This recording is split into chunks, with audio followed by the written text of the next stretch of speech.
Kaninang hapon, ayan, gandang araw. Nagpunta kami sa isang lawa dyan. Malapit, isang barangay sa bayan namin. Ayan, yun yung lawa. Ayan. Dati mas malalagoy puno dyan kasi parang may mga burol-burol dyan na nakapaligid. Ayan, burol-burol na nakapaligid dyan. May pag-gate pa yan. Bawal nga pumasok dyan eh. Umikot na lang kami dyan sa dinadaanan namin na yun. Papakayat dun sa may burol. So, dyan kami dumaan sa gilid na yan. Ayan, bababa ako papunta dun sa lawa. Ayan, ayun, dalawang dun yun. Dun sa may kaliwa na yun, namimingwit. Namimingwit. Ayan, siya. Ayan, nasa baba na ako. Sa baba ng lawa. Ayan. Ayan, lakad tayo dyan, papunta doon. Papunta sa may lawa. Ayan, may buwan na nga. Lalo pinapakita yung view na ganyan. Ayan, ganda ba? Ang likot ng kamay ko, kailangan pala may tripod. Meron na akong lazy yung hinahawak lazy pad, tripod. Eh, merong mga, doon nakaupo doon, nagsasounds. Nagdi-date tapos may sound, may speaker na dala, tapos mic. Ayan, ang lawa. Ayan. Mga 30 minutes yan mula sa bahay. 30 nakamotor kami. Ayan. Ay, parang magandang mag-photoshoot doon, di ba? Ayan. Ayun na yung dyan nagre-reflect na yung buwan o liwanag ng buwan. Di ba? Medyo madilim na kasi dyan. Ayan. Padilim na. Medyo papadilim na. So, nagre-reflect yung liwanag ng buwan dyan. Yung buwan mismo. Yan yung view na yan. Ay, parang sumultuhan. Charot. Ano yan eh, parang hila-hilang. Ano nang palabas yun, nakalimutan ko na eh, parang naligaw siya sa lugar. Yan, ini-imagine. Ang ganda, diba? Ang ganda dyan, yung umaagos yung tubig. Yung parang gumagalaw yung tubig. Diba? Nakaka-relax. Nakaka-relax. Ayan, maganda talaga dun sa may isa ka na yung naputol yung tuyo. Ayan, kaya pinapakita ko. Ayan, uupo ka dun, pose-pose ka, tapos naka-gown ka dun, diba? Pictorial babaga. Ano yung tatawid ka pa dun? Pwede yatang umikot papunta dun eh. Sa may sanga na yun. Yan. Ang ganda dyan. Diba? Papakita ko na may buwan. Yung view kasi na yan na may tubig, puno, tas buwan. Parang ganda, diba? Ganda-ganda niya. Ang ganda-ganda niya talaga. Paulit-ulit. Gusto ko yung view. Lalo na pag, ayan yung may buwan. Ayan, guys. Diba? Oh, pinipilit kong kuhanan yung lawa na kasama yung buwan. Diba?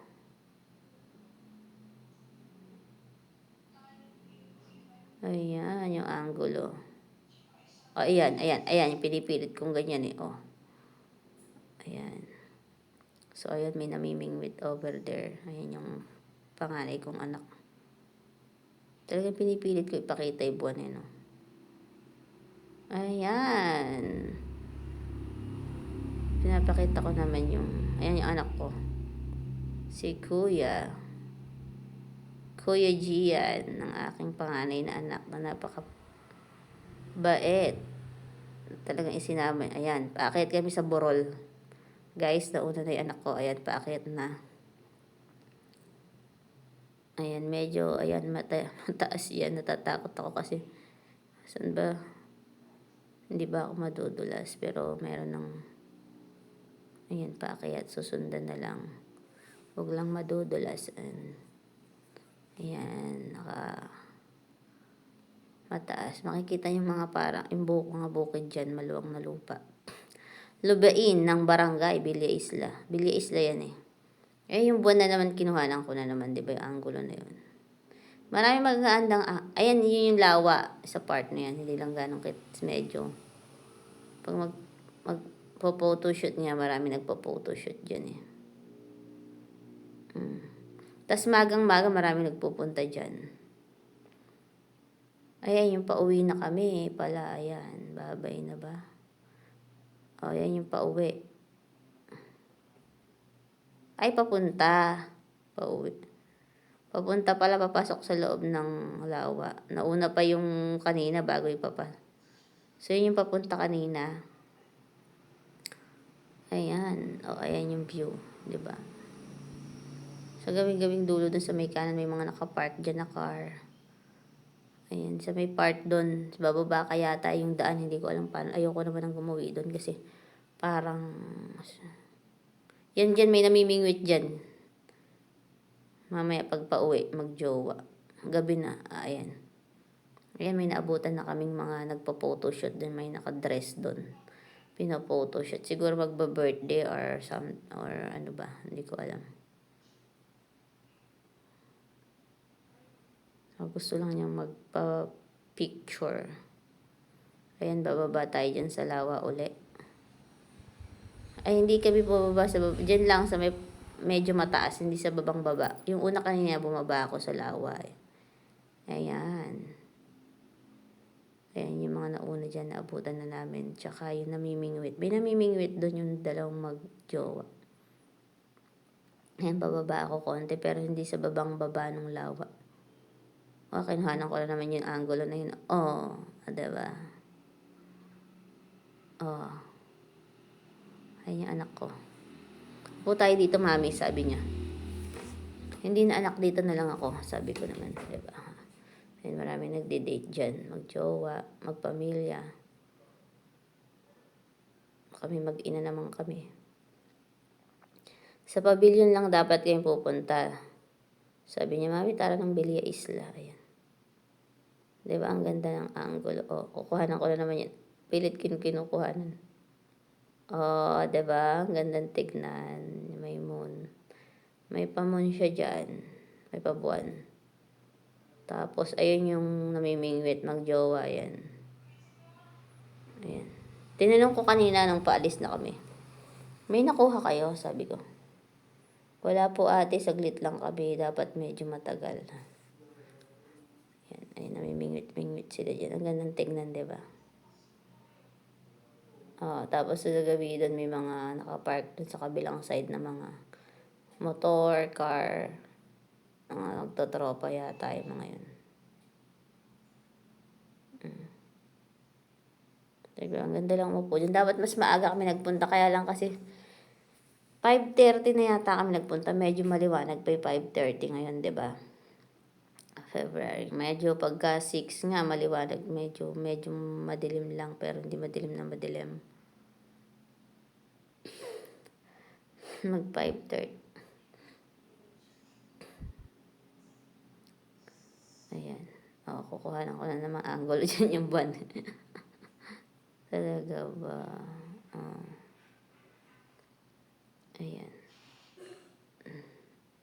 Ay, yung mga nakamotor yata doon yung sa part doon. Ay, si kuya, ayun, initya na niya yung kanyang pamingwit. Ayan. Nihintay siya ng dyan. Oops. Diba? Ayan, nag-ikot-ikot yung ayun yung jowa niya. Andun sa gabi doon yung sanga na dry, pwedeng pag-photoshoot. Pwedeng mag-photoshoot.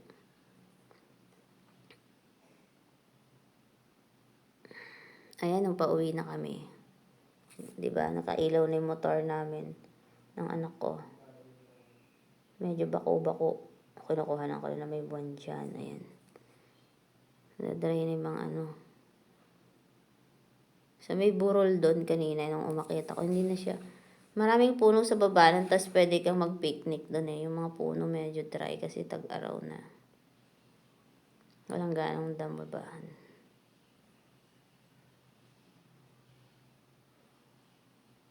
Ayan, gabi na, bako-bako yung daan.